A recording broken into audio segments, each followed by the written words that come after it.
JMI ఆర్గనైజేషన్కి ధన్యవాదాలు. పెద్దలు పాషం యాదగిరి గారు, ప్రొఫెసర్ లక్ష్మీనారాయణ గారు, పెద్దలందరికీ కూడా. అంటే అందరూ అన్ని విషయాలు మాట్లాడారు. అసలు ఈ 14 నెలల్లో ఏం జరిగింది అనేది చూస్తే, ఫస్ట్ రేవంత్ రెడ్డి గారి ప్రభుత్వం రాగానే అగ్రికల్చర్ యూనివర్సిటీ 100 ఎకరాల భూమిని హైకోర్టుకి ఇచ్చింది. నేను ఒక పబ్లిక్ పాలసీ స్కాలర్గా international court of justice, international criminal court జెనీవాలో ఉంటుంది, నెదర్లాండ్స్ హేగ్లో ఉంటుంది. 2-3 ఎకరాల్లోనే ఇంటర్నేషనల్ క్రిమినల్ కోర్టు ఉంటుంది, ఇంటర్నేషనల్ కోర్ట్ ఆఫ్ జస్టిస్ ఉంటుంది. అసలు ఒక హైకోర్టుకి 100 ఎకరాల భూమి అవసరమా? ఒకవేళ 100 ఎకరాల భూమి అవసరమైతే ఫార్మా సిటీ పేరుతో 17,000 ఎకరాలు ఉంది, ఫ్యూచర్ సిటీ పేరుతో 35,000 ఎకరాలు ఉంది. అగ్రికల్చర్ యూనివర్సిటీ పరిశోధన భూములు అవి 100 కోట్లు, లక్షల కోట్లు పెట్టినా కూడా ఒక్క ఎకరంలో 30 రకాల పంటలు పండించి భారతదేశం మొత్తానికి, ప్రపంచం మొత్తానికి పరిశోధన చేసే భూముల్ని ఒక హైకోర్టుకి ఇవ్వడమే అనాగరిక, అసాంఘిక చర్య. అప్పుడు మనం మౌనంగా ఉండడము ఈరోజు ఇక్కడ దాకా వచ్చింది. సెకండ్, హైడ్రా పేరుతో లేక్స్ కాపాడుతామని చెప్పారు కదా. ఉస్మాన్ సాగర్, హిమాయత్ సాగర్, హైదరాబాద్కి లంగ్ స్పేస్ లాంటివి ఆ 2 రివైవ్ చేస్తాము, కేసీఆర్ వాటిని నాశనం చేసిండు అని చెప్పిండు. మరి 111 జీవో పరిధిలోకి ఉస్మాన్ సాగర్, హిమాయత్ సాగర్ భూములు ఎందుకు రావు? 111 జీవో పరిధిలో కేసీఆర్ ప్రభుత్వంలో ఉన్నప్పుడు కేటీఆర్ బంధువులు కావచ్చు, కేసీఆర్ అనుచరులు కొన్ని లక్షల ఎకరాల భూములు కొనుక్కున్నారు. అందుకనే వాళ్ళు కొనుక్కున్నాక ఇక్కడున్న ఆంధ్ర రాజులు కావచ్చు, కమ్మోళ్ళంతా అమరావతి వెళ్ళిపోయారు. కేటీఆర్ బంధువులంతా ఇక్కడ కొనుక్కున్నారు. వాళ్ళ ఆర్థిక మూలాలు దెబ్బకొట్టడానికే రేవంత్ రెడ్డి గారు ఫార్మా సిటీని ఫ్యూచర్ సిటీ తీసుకొచ్చిండని ప్రతిపక్షాలు ఆరోపించినాయి. వాళ్ళు ఉన్నప్పుడేమో 111 జీవో పరిధి ఎత్తేసి పర్యావరణానికి హాని చేసే ఉద్దేశం చేశారు. వీళ్ళు రాగానే 17,000 ఎకరాలు ఆల్రెడీ ఫార్మా సిటీ పేరుతో ఉంది హైదరాబాద్ నగరంలో. ఇప్పుడు 17,000 ఎకరాలు రెడీగా ఉంది. ఆ 17,000 ఎకరాలకు అదనంగా మళ్ళీ 30,000 ఎకరాలు రేవంత్ రెడ్డి గారు సేకరించారు. అంటే 47,000 ఎకరాలు రాష్ట్ర ప్రభుత్వం దగ్గర రెడీగా ఉంది. అదొకటి. మూసీ పరివాహక ప్రాంతము, మూసీ నది పునర్జీవము, మూసీ నది ప్రక్షాళన, మూసీ నది సుందరీకరణ పేరుతో 150,000 కోట్లు అప్పు తీసుకొచ్చి చేస్తున్నారు. మరి హైడ్రా తీసుకొచ్చి నగరంలో ఉన్న చెరువులు, కుంటలు కాపాడుతాం, భూములు కాపాడుతామని చెప్పారు. మరి ఇప్పుడు మీరు చేస్తున్న చర్యలు హైడ్రాకి అనుకూలమా, విరుద్ధమా? మూసీ నది సుందరీకరణకు అనుకూలమా, విరుద్ధమా? అదేవిధంగా లగచర్ల ఫార్మా బాధితులను ఏ విధంగా లాఠీలతో కొట్టినో చూసినాము. ఫార్మా సిటీ పేరుతో ఇంకా కేసీఆర్ చేసిన విధ్వంసం కాకుండా ఈయన ఇంకా ప్రజెంట్ సిటీ కాదట, ఫ్యూచర్ సిటీ పేరుతో ఇంకా 1,000 ఎకరాలు, లక్షల ఎకరాలు తీసుకుంటున్నాడు. ఈ అన్నిటికీ ఏంటంటే, ఇక నా దగ్గర ఒక అఫీషియల్ గవర్నమెంట్ డాక్యుమెంట్ దొరికింది, ఒక మిత్రుడు పంపించిండు. Registration and stamps department, government of Telangana, statement of encumbrance and on property. ఈ హైదరాబాద్ కంచగచ్చబౌలిలో సర్వే నెంబర్ 25లో ఎన్నో తారీఖు 6/12/2024 ఎగ్జిక్యూషన్ చేసిర్రు. 24/3/2025 19,36,000 ఎకరాల స్క్వేర్ యార్డ్స్ మొత్తం కంచబౌలిలో సర్వే నెంబర్ 25లో వీళ్ళు ఐసిఐసి కన్సార్టియంకి కుదవబెట్టినది ఈ ఎన్కంపేర్ సర్టిఫికేటు. ఈ కుదవబెట్టిన సంస్థ ఎవరంటే బెకాన్ అనే సంస్థ. ఇది బాంబేలో బుంద్రా కర్లా కాంప్లెక్స్లో ఉంటుంది. ఈ బ్రోకర్ కార్తీక్ అనేటోడు, వీడు ఒక బ్రోకరు, ఒక మన పాన్ బ్రోకర్ లాగా ఎవరైనా దొంగ బంగారం కానీ దొంగ ఫోన్ కానీ తీసుకపోతే, ఇప్పుడు యాపిల్ ఐఫోన్ ఉంది, ఇది ₹1,00,000 ఉంటుంది. ఇది ఎవరికైనా దొరికితే జగదీష్ మార్కెట్లో తీసుకెళ్ళి వాడు 5,000కన్నా 10,000కన్నా అమ్ముకొని పారిపోతాడు. అట్లనే మెడలో ఉన్న బంగారం ఎత్తుకుపోయి ఈ మార్వాడీల దగ్గర వాళ్ళ దగ్గర దొంగ బంగారం కుదవబెట్టి అగ్గుకు తీసుకుంటారు కదా. అట్లా 40,000 కోట్ల రూపాయల కంచగచ్చబౌలి భూమిని 10,000 కోట్లకి గవర్నమెంట్ కుదవబెట్టింది. ఈ కుదవబెట్టింది ఎవరు అంటే Telangana state industrial infrastructure corporation limited, Nikhil Chakravarthy అనే ఐఏఎస్ ఆఫీసరు, కూరాకుల రాము అనే డీజీఎం. వీళ్ళిద్దరూ కంచగచ్చబౌలి ఎస్సీయూకి చెందిన భూమిని దొంగతనంగా టీఎస్ఐఏసికి మార్చుకొని బెకాన్ అనే బాంబేలో ఉన్న కంపెనీకి 1% బ్రోకరేజ్ కమిషన్, 100 కోట్లు వీడికి కమిషన్ ఇచ్చారు. ఈ కార్తీక్ అనేటోడికి డాక్యుమెంట్స్ నేను ఇచ్చింది కాదు, రేవంత్ రెడ్డి దగ్గర పనిచేసేటోళ్ళే ఇచ్చారు నాకు. మరి ఈ 100 కోట్లు లంచం ఎందుకు ఇచ్చారు? ఈ 10,000 కోట్లకి దొంగతనంగా ఎస్సీయూ భూముల్ని ఎవడెత్తుకపోయిండు? 24, 23 అసలు ఈ ఎస్సీయూకి ఈ భూములు ఎట్లా వచ్చినాయి అనేది చూస్తే 73-74 పార్లమెంట్ యాక్ట్ గెజిట్ ద్వారా ఇందిరాగాంధీ గారు ఇక్కడ 68లో ఆర్మీ వర్సెస్ స్టూడెంట్స్ పోరాటం జరిపితే భారతదేశానికి స్వాతంత్రం వచ్చినాక 369 మందిని ఆర్మీ చంపింది. తెలంగాణ ఉద్యమంలో ప్రపంచ చరిత్రలోనే 370 డెడ్ బాడీలు, పోస్ట్ మార్టం చేసిన డెడ్ బాడీలు, 1 ఇయర్ రక్తపాతం. ఇందిరాగాంధీ ఉక్కుపాతంతో అణిచివేసిన తర్వాత హైదరాబాద్ నగరంలో చాలా సెంట్రల్ గవర్నమెంట్ ఇన్స్టిట్యూట్ ఇచ్చింది. ఆమె చేసిన రక్తాన్ని కడుక్కోవడానికి దాదాపు 75 సంస్థలు ఇచ్చింది. ఢిల్లీ తర్వాత అత్యధిక సెంట్రల్ ఇన్స్టిట్యూట్స్ హైదరాబాద్కి ఎందుకు వచ్చినాయంటే తెలంగాణ మూమెంట్లో మన పిల్లల్ని చంపిర్రు, కొన్ని వేల మంది మిస్సింగ్ కేసులు అయ్యారు. ఎన్ఐఆర్డి కానీ, సిసిఎంబి కానీ, ఎన్జిఆర్ఐ కానీ అట్లా చెప్పుకుంటూ పోతే యాదగిరి సార్కి తెలుసు. ఇన్ని సెంట్రల్ గవర్నమెంట్ ఇన్స్టిట్యూట్స్ రావడానికి కారణము తెలంగాణ మూమెంట్లో మన పిల్లల్ని చంపిన పాపం కడుక్కోవడము, హైదరాబాద్ జాగ్రఫికల్గా సెంటర్గా ఉండడం. దానిలో భాగంగా 73, 74లో 24, 23 అంటే 2423, 24 ఎకరాలు ఇచ్చింది. మరి ఇప్పుడు 2400 ఎకరాలు దాదాపు సెంట్రల్ యూనివర్సిటీ భూములు మింగినోడు ఎవడు? చంద్రబాబు నాయుడా, రాజశేఖర్ రెడ్డా, కేసీఆరా, లేకపోతే ఎవరు? ఫస్ట్ ఆ దొంగలు 2400 ఎకరాల భూములు సెంట్రల్ యూనివర్సిటీకి చెందాల్సిందే. ఇప్పుడు కొంతమంది పిచ్చి తుగ్లక్గాళ్ళు మాట్లాడుతున్నారు అది ప్రభుత్వ భూమే. అరే మొత్తం ప్రభుత్వ భూమే కదా, ప్రైవేట్ భూమి కాదు. ఇప్పుడు హుస్సేన్ సాగర్ కూడా ప్రభుత్వందే, చార్మినార్ కూడా ప్రభుత్వందే. మరి చార్మినార్ని కూడా కుదవబెడతాడా ఏంది? ఇప్పుడు కేసీఆర్ ఉండడానికేమో ఫామ్ హౌస్ 100 ఎకరాలు కావాలి, ఈ రాజకీయ నాయకులు ఉండడానికి 100 ఎకరాలు కావాలి. యూనివర్సిటీకి మాత్రం ఎందుకు అంతా? యూనివర్సిటీకి అన్ని వేల ఎకరాలు ఎందుకు అంటున్నారు? వీళ్ళు చదువుకున్నోళ్ళ, ఏమైనా సోయి ఉన్నోళ్ళ? ఈ గుంపు మేస్త్రీలు, రియల్ ఎస్టేట్ బ్రోకర్లు, పాస్పోర్ట్ బ్రోకర్లను ముఖ్యమంత్రులు చేసుకుంటే అట్లుంటుంది. ఆక్స్ఫర్డ్ యూనివర్సిటీ కానీ, కేంబ్రిడ్జ్ యూనివర్సిటీ కానీ, ఇలా భారతదేశంలో పంత్ గురుదాస్ యూనివర్సిటీ కానీ, ఒక్కొక్క యూనివర్సిటీకి ఉత్తరాఖండ్, ఉత్తరప్రదేశ్లో 5,000 ఎకరాలు, 10,000 ఎకరాలు, 15,000 ఎకరాలు ఉంటుంది. సెంట్రల్ యూనివర్సిటీ అనేది భారతదేశంలోనే one of the top university.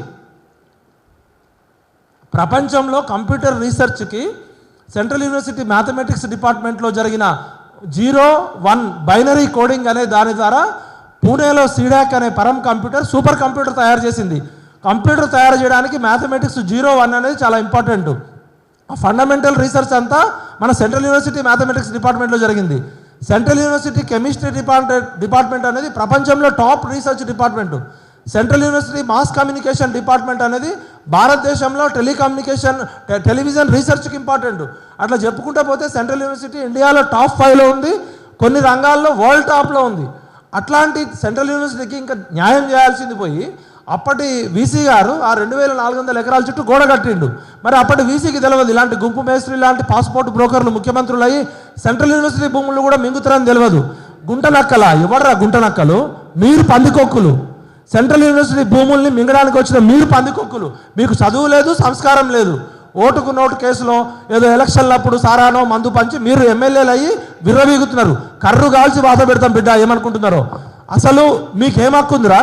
Telangana ఉద్యమంలో లాఠీ దెబ్బలు తిన్నారా? మీకు ఏమైనా త్యాగం తెలుసా, తెగింపు తెలుసా? అంటే తెలంగాణ ప్రజలు మౌనంగా ఉన్నారు కానీ రెచ్చిపోతే బిడ్డ ఖబర్దార్. దీనికి సమాధానం ఎవరు చెప్పాలి? రేవంత్ రెడ్డి చెప్తాడా?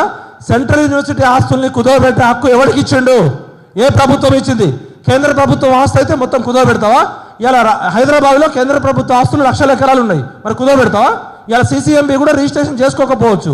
అంటే కేంద్ర ప్రభుత్వం వేరు, రాష్ట్ర ప్రభుత్వం వేరు. ఇంకేమంటారట? ఎకో పార్క్ పెడతారట ఈ మొక్కలు.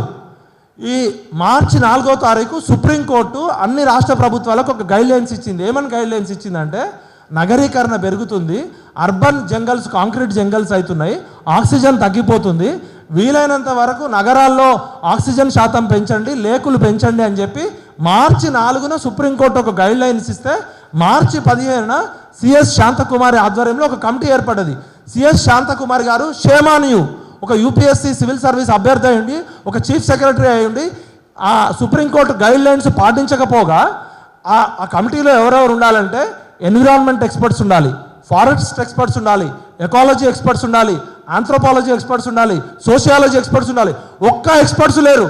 సుప్రీంకోర్టు గైడ్లైన్స్ని శాంతకుమారి గారు తుంగలో తొక్కింది. మార్చి 4వ తారీఖు ఇచ్చింది సుప్రీంకోర్టు గైడ్లైన్స్, అన్ని ప్రభుత్వాలకు ఇచ్చింది. మన అదృష్టం బాగుండి ఆయన ఎమికస్ క్యూరీ, సుప్రీంకోర్టుకి ఎమికస్ క్యూరీ పరమేశ్వరన్ గారు ఇక్కడ జరుగుతున్న విధ్వంసాన్ని ఇమీడియట్గా జస్టిస్ గవాయికి జస్టిస్ చెప్పడంతో ఇమీడియట్గా సాయంత్రం 3:30 గంటలుగా చేయమంది. హైకోర్టు తప్పు కూడా ఉంది. హైకోర్టు 10 రోజులు ఆగమన్నది.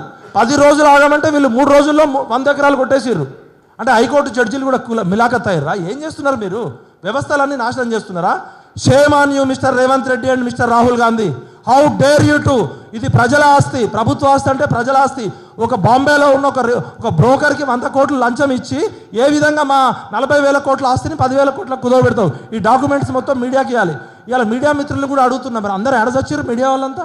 ఇంత కీలకమైన సమావేశం జరుగుతుంటే మెయిన్ స్ట్రీమ్ మీడియా యాడస్ వచ్చింది అంటే కంచె చేను మేసింది, కంచె గచ్చబౌలిలో కంచె చేను మేసింది. ఇవాళ విద్య విలువ తెలియదు, వైద్యం విలువ తెలియదు, విశ్వవిద్యాలయాలని కాపాడాలి. ఇవాళ వన్యప్రాణి సంరక్షణ చట్టం కింద మా ఖమ్మం జిల్లాలో ఒక్క నెమలిని చంపినందుకు మంత్రి పదవి పోయింది, ఒక్క నెమలిని వండుకొని తిన్నందుకు. ఇవాళ ఇన్ని నెమలను చంపిన వీళ్ళందరినీ బొక్కలో వేయాలి. ఎన్ని జింకల్ని చంపిర్రు, ఎన్ని తాబేళ్లను చంపిర్రు, అరుదైన పక్షులను చంపిర్రు వీళ్ళు. దేశంలోనే ప్రపంచంలోనే ఎక్కడా లేని అరుదైన పాముల జాతి అక్కడ ఉంది. అది అడవి అవుతుందా? అక్కడ ముంగీసలు ఉన్నాయా? అరే బేవకూఫ్ నా కొడుకులారా, మీకు ఎట్లాగూ చదువు రాదు, సంస్కారం రాదు, కనీసం పెద్ద మనుషులు చెప్పేదన్నా వినండి. ఇప్పుడు మీకు ఎట్లాగూ డబ్బులు పంచడము, నోట్లు కొనుక్కోవడం మీకు ఏముంది? 365 రోజులు డబ్బులు సంపాదించుకోవడము, ఎలక్షన్లప్పుడు డబ్బులు పంచడము, ఆ పేద ప్రజలతో ఓట్లు కొనుక్కోవడము బాగా బలిసింది మీకు. మస్తీకి వచ్చిర్రు, మీ మస్తీ అంతా దించుతాం. తెలంగాణ అంటే తెగింపు, తెలంగాణ అంటే త్యాగం.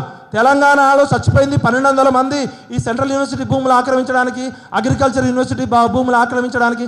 అరే ప్రజెంట్ సిటీని కాపాడంటారు నాయన అంటే ఫ్యూచర్ సిటీ పేరుతో ఫ్యూచరే మొత్తం మీది. అసలు ప్రజెంట్ సిటీ లంగ్ స్పేస్ ఏంది? మరి హైడ్రా రంగనాథ్ గారు ఏం చేస్తున్నారు? అక్కడ బఫెల్లో లేకుంది, ఇంకో మష్రూమ్ లేకుంది. మష్రూమ్ ఏం లేకు సార్, అది పికాక్ లేకుంది. మరి ఆ లేకులను కాపాడాల్సిన పని హైడ్రాకి లేదా? అంటే చట్టమే కంచె చేనమేస్తుంది. ఫైనాన్షియల్ గ్యాంగ్ రేపు కాదు, భూమాతను గ్యాంగ్ రేపు చేస్తున్నారు. పంచభూతాలు పగబడితే, కాలం కాటేస్తే కనీసం 20 సంవత్సరాలు ముఖ్యమంత్రిగా ఉంటా, 20 సంవత్సరాలు ప్రధానమంత్రిగా ఉంటాను విర్రవీగుతున్నారు కదా. 4 సెకండ్లు గాల్లో కలిసిపోతారు మీరు. దయచేసి ప్రకృతితో పెట్టుకోకండి. రేవంత్ అన్న, మీరు సెంట్రల్ యూనివర్సిటీ భూములను కాపాడండి. మీరు స్కిల్ డెవలప్మెంట్ పెట్టినప్పుడు మేము సపోర్ట్ చేసినాం. కేసీఆర్ గతంలో తప్పులు చేసిండని చెప్పి మిమ్మల్ని తీసుకొస్తే ఈయనకన్నా ఆయనైనా ఏమన్నట్టుంది. ఇప్పుడు అన్నీ తెలిసిన కేసీఆర్ ఏమో ఆగం చేసిండు, ఏం తెలియని రేవంత్ రెడ్డి ఏం చేస్తుండో కూడా తెలియదు. ఈయన ఏం తెలియకపోయినా అన్ని తెలిసినట్టు నటిస్తుండు. బట్టి Vikramarka, shame on you. Mister Prasad, ఆయన ఎవరు? ఆయన ప్రసాద్ రావు, ఆయన ఎవరు? శ్రీధర్ బాబు గారు ఆయన ఎవరు? మన బట్టి విక్రమార్క, ఇంకొంతమంది ఎమ్మెల్యేలు. మీరు యూనివర్సిటీ స్టూడెంట్స్ కదా, మీరు తల్లిపాలు దాగి రొమ్ము గుద్దుతారా? మా యూనివర్సిటీ, ఉస్మాన్ యూనివర్సిటీ ఇటుక ముట్టుకోండి, పాతరేస్తాం బిడ్డ, గుర్తుపెట్టుకోండి. సెంట్రల్ యూనివర్సిటీ విద్యార్థులు కష్టపడి కొట్లాడారు. Hats off to you. సుప్రీంకోర్టుకి మనకు థ్యాంక్స్ చెప్పాలి, సుప్రీంకోర్టు జడ్జికి థ్యాంక్స్ చెప్పాలి. ఎవరో గౌరవ్ అగ్రవాలో రోహిత్ అగ్రవాల్ అనే ప్రభుత్వం, తెలంగాణ ప్రభుత్వము నిమిషానికి 1,50,000 ఆయన ఫీజు, నిమిషానికి 1,50,000 ఈ వాదించినందుకు, సెంట్రల్ యూనివర్సిటీకి వ్యతిరేకంగా వాదించినందుకు. ఇంకొకడు అభిషేక్ సింఘ్వి అనేటోడు, మనం రాజ్యసభ చేస్తే వాడు తెలంగాణకు వ్యతిరేకంగా మాట్లాడుతున్నాడు. తెలంగాణ అంటే మిగతా రాష్ట్రాల్లా కాదు బిడ్డ. Rahul Gandhi, immediately you ask mister chief minister to resign. Revanth Reddy అన్న, నీకు ఒక్క నిమిషం కూడా సీట్లో కూర్చుకునే హక్కు లేదు. అదేవిధంగా శాంతకుమారి గారిని అక్కడే జైల్లో పెట్టాలి. అసలు ఆమె యూపీఎస్సీ పబ్లిక్ సర్వీస్ కమిషన్ ప్రమాణం చేయలేదా? కాన్స్టిట్యూషన్ అసలు ఆమెకు ఆత్మ లేదా, శరీరం లేదా, మనస్సాక్షి లేదా? సీఎం కంటే బుద్ధి లేదు. ఆయన ఏదో చెప్తాడు, నువ్వెట్లా ఉంటావు? సుప్రీంకోర్టు కరెక్ట్ చెప్పింది, వాతలు పెట్టింది. ఇప్పటికైనా నేను చెప్తున్నా, ప్రజలు ఒక్కసారి తిరగబడిందంటే పంచభూతాలు పగబట్టి కాలం కాటేస్తే నిమిషాల్లో మాయమవుతారు బిడ్డ, గుర్తుపెట్టుకోండి. దయచేసి సేవ్ హైదరాబాద్, సేవ్ హెచ్యు. ఏ యూనివర్సిటీ భూములు ముట్టుకోవద్దు. భూమాతను గ్యాంగ్ రేపాలని చూస్తే ప్రకృతితో పెట్టుకుంటే పంచభూతాల్లో కలిసిపోతారు. నాకు ఎవరి మీద కోపం లేదు. మీరు మంచి పరిపాలన అందిస్తే హ్యాట్స్ ఆఫ్. ప్రజాపాలన అంటే మా పిల్లల్ని కొట్టడం కాదు, మా రుచిని, మా శాంతిని, మా జ్యోతిని జుట్టుపట్టి ఈడ్చుకుంటూ కొట్టుకుంటూ పోయారు. సెంట్రల్ యూనివర్సిటీ పిల్లలు గట్టి పోరాటం చేశారు కాబట్టి వాళ్ళు నిలబడ్డది. అగ్రికల్చర్ యూనివర్సిటీ పిల్లలు కూడా మీ భూములు మీరు కాపాడుకోండి. హైకోర్టు కూడా స్పందించాలి. 100 ఎకరాల భూమి ఎందుకండి హైకోర్టుకి? ప్రపంచంలో ఎక్కడన్నా 100 ఎకరాల్లో హైకోర్టు ఉందా? అది రీసెర్చ్ భూములు లాక్కుంటున్నారు. We are shame on you. జ్యుడిషియరీని కూడా ప్రశ్నిస్తాం, తప్పు చేస్తే ఎవరినైనా ప్రశ్నిస్తాం. కోర్టులు తీర్పులు ఇస్తే నెత్తిన పెట్టుకుంటాం. జడ్జీలు మేనేజ్మెంట్ చేస్తే బండకేసి బాస్తాం. తెలంగాణ అంటే ప్రాణాలకు తెగించిన నెల. ప్రాంతం వాడు మోసం చేస్తే ప్రాంతంలోనే పాతరేస్తాం. ప్రాంతేతరుడు మోసం చేస్తే ప్రాంతం నుంచి తరిమి కొడతాం. ఖచ్చితంగా మరో ఉద్యమం వస్తుంది. రాహుల్ గాంధీ గారు, ఇమీడియట్గా మీరు ముఖ్యమంత్రితో క్షమాపణ చెప్పించండి. ఏ విధంగా అయితే మీరు మా 400 ఎకరాల్లో వన్యప్రాణులు చంపిర్రో, మీరు రాహుల్ గాంధీ గారు రావాలి, ప్రియాంక గాంధీ గారు రావాలి, తెలంగాణ ప్రజలకు క్షమాపణ చెప్పాలి.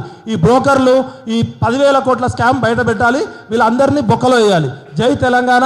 ఈ అవకాశం కల్పించిన జేఎంఐ కార్యకర్తలకి, పాశం యాదగిరి గారికి, లక్ష్మీనారాయణ గారికి, మా అన్నలందరికీ పాదాభివందనాలు. జై Telangana, save Telangana, save SU. Thank you అన్న. మా ఒక్క వీటలన్న గొంతు ఇప్తే ఎట్లా ఉందో మొత్తం తెలంగాణ యూత్ ఒక్కసారి తిరగబడితే ఎట్లుంటుందో ఇక మీరే తెలుసుకోవాలి.